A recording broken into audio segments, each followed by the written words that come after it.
After 6 episodes of build-up misdirection and one absolutely unhinged season of television, The Boys just killed one of its original characters.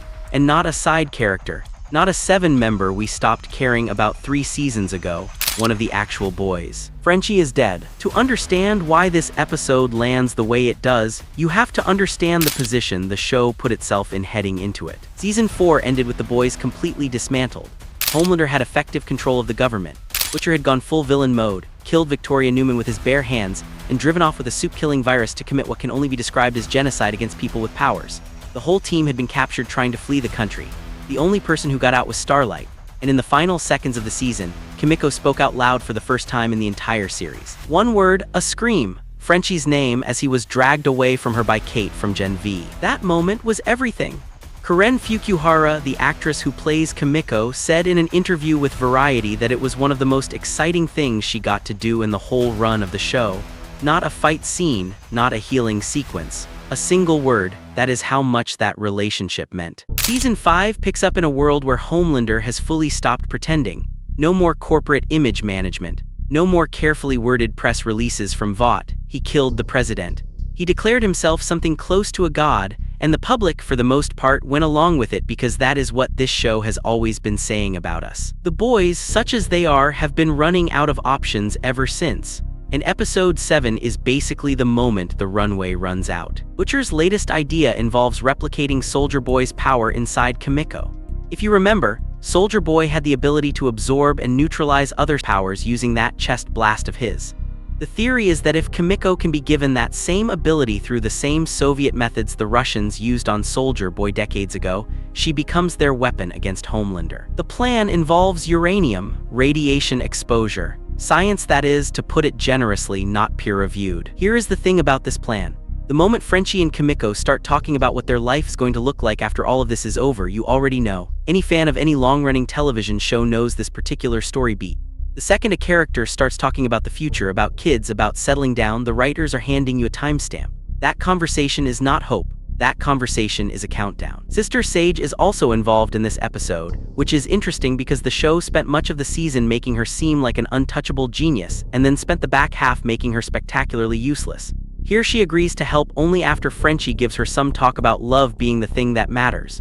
It is a strange moment. This is a woman who lobotomizes herself for entertainment. The idea that a pep talk is what gets her on board feels like the writers knowing they needed her in the room and not caring too much about why. But fine, the plan is in motion. Can we talk about what this show is doing with its supernatural casting choices for a second? Jensen Ackles has been playing Soldier Boy since season 3. This season, Jeffrey Dean Morgan showed up as a supe called Synapse, a mind reader who can also nullify other sup's powers. For anyone who watched Supernatural, these 2 actors played father and son on that show for 15 seasons. And here they are again on The Boys in a scene together. Eric Kripke, the showrunner of The Boys, also created Supernatural. This is not a coincidence. This is a man who got to cast his old show's leads in his new show and decided to lean all the way into it. And the meta-reference goes even further. Soldier Boy's line about not fixing up the old Impala together is a direct wink at Supernatural, where the Impala was basically a main character. The more important thing Synapse does in episode 7 is pull Huey aside to explain just how dangerous Butcher has become. This is a thread the show has been pulling on all season. Butcher is not the hero anymore. He might be the villain of the finale. Carl Urban, the actor who plays him, told Variety that this final season has no traditional protections for main characters.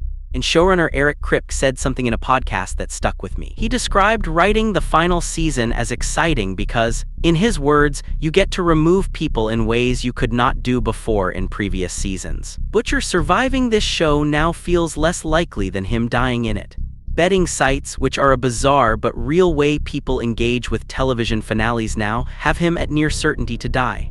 The show has been building toward a sacrifice ending for him since roughly season 2. Okay, here is what actually happens. Kimiko does the experiment, it goes wrong, she passes out, and then Frenchie detects movement outside. Homelander is coming, hunting for Sage after she switched sides. What Frenchie does next is the most Frenchie thing possible. He puts Kimiko and Sage in a zinclined closet where Homelander cannot detect them with his X-ray vision.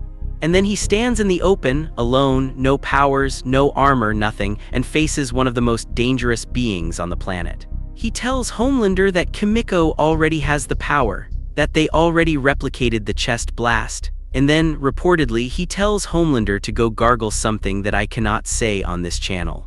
Homelander leaves. Kimiko and Sage come out of the closet, and Frenchie is on the ground, bleeding out from what Homelander did to him before deciding to believe the lie. He dies in Kimiko's arms. Nerdist described it as a major crack in the group's foundation, and that is exactly right. Frenchie was not just muscle or a chemist or a guy who knew how to blow things up.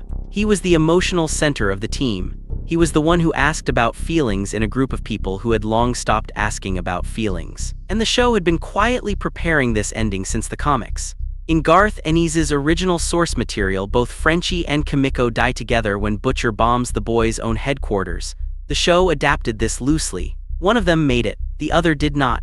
And in this version, Frenchie walked into it knowingly, protecting the woman he loved. Here is the honest take. Frenchie's death is good television. It is earned, it fits the character, and the moment between him and Kimiko at the end is genuinely moving. But the show did Frenchie a little dirty over the last 2 seasons. Season 3 gave him a full arc about his past as a hitman and the moral weight of the things he had done.